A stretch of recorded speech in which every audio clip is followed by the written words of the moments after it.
ঠিক আজ থেকে এক সপ্তাহ আগে এই শো করতে করতে স্টুডিওতে দাঁড়িয়ে আমি স্বর্ণালী সরকার আপনাদেরকে বলেছিলাম যে সময় বেশি নেই, উল্টা গিনতি যাকে হিন্দিতে বলে, অর্থাৎ উল্টো কাউন্টডাউন শুরু হয়ে গিয়েছে। কারণ এই দেশ আমাদের সবথেকে বেশি প্রায়োরিটি গুরুত্বপূর্ণ।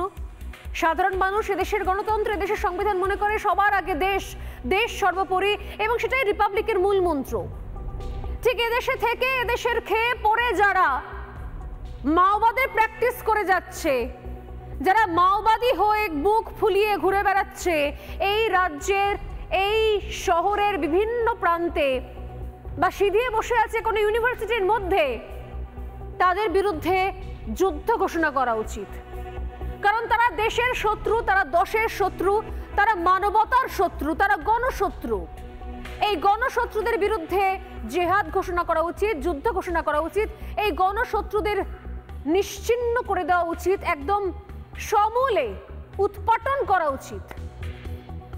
আজকে রাজ্যসভায় বক্তব্য রাখার সময় কেন্দ্রীয় স্বরাষ্ট্রমন্ত্রী বললেন, রীতিমতো দিনক্ষণ তারিখ উল্লেখ করে বললেন যে 21শে মার্চ 2026 এটাই হচ্ছে ডেট।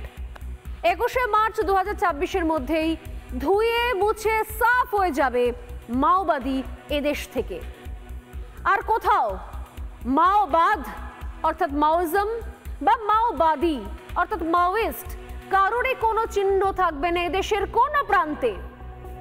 সব থেকে বড় ঘোষণা, এবং এই আমার মনে হয় কোথাও এই সময়কালে সব থেকে বড় হেডলাইন্স আজকে দিয়ে দিয়েছেন অমিত শাহ, যে এতদিন পর্যন্ত মিথ্যে জিনিস, মিথ্যে বয়ান, কোর্টের অবজারভেশনকে বিকৃত করে অর্ধসত্য বলে কচি কচি মাথাগুলোকে নষ্ট করেছে। যে নাকি বলা হয়েছে আমাদের দেশ, আমাদের সংবিধান নাকি বলেছে যে মাওবাদে কোনো সমস্যা নেই, মাওবাদ আদর্শ থাকতে পারে। একটা বিকৃত বয়ান। কারণ মনের মধ্যে যদি কারোর কোনো বিশ্বাস থাকে, আদর্শ থাকে, তা নিয়ে কোনো দেশের কেন কোনো প্রান্তেই কোনো সমস্যার কথা নয়, কিন্তু সেই আদর্শের প্র্যাকটিস করা নিঃসন্দেহে মানবতার বিরুদ্ধে।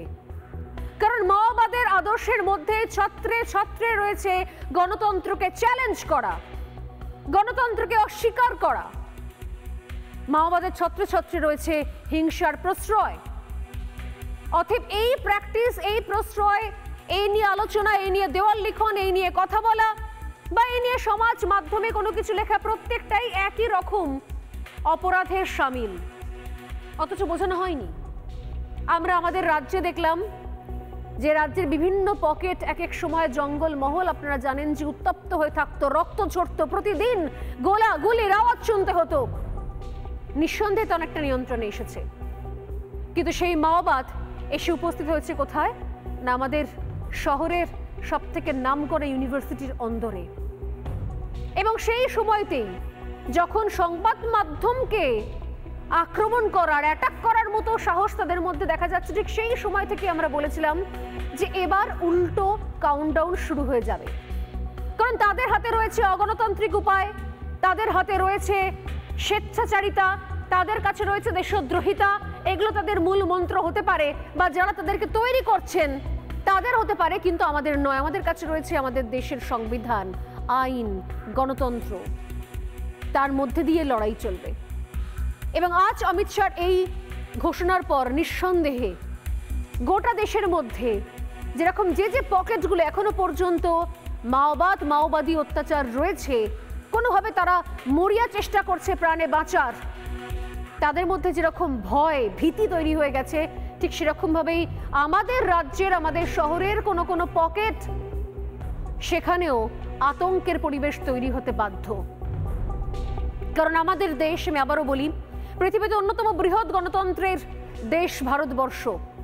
আমরা প্রত্যেকে গর্বিত, আমরা ভারতীয়।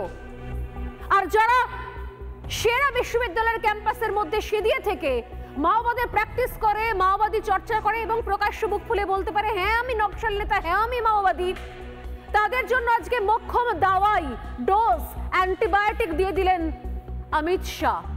উল্টো কাউন্টডাউন শুরু হয়ে গেল। 21শে মার্চ 2026-এর মধ্যে আতশ কাঁচ দিয়ে খুঁজলেও আর মাওবাদীদের দেখতে পাওয়া যাবে না। কি বলেছেন অমিত শাহ রাজ্যসভায়, শোনাবো শুরুতেই। मैं सबसे पहले एक बात इस सदन में जिम्मेदारी के साथ बताना चाहता हूं, 21 मार्च 2026 को इस देश से नक्सलवाद समाप्त।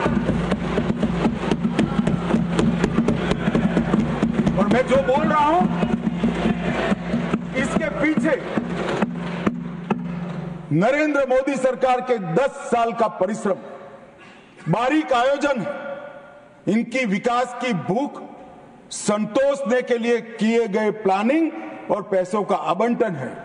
और सुरक्षा ग्रिड को एक भी जगह गैप न रह जाए, इस तरह से हमने पुख्ता किया है। নানা ধরনের কন্টেন্ট দেখার জন্য লাইক করুন, শেয়ার করুন আমাদের ফেসবুক পেজ, সাবস্ক্রাইব করুন আমাদের ইউটিউব চ্যানেল। পাশাপাশি অন্যান্য ব্রেকিং নিউজের জন্য অবশ্যই চোখ রাখুন রিপাবলিক বাংলায়।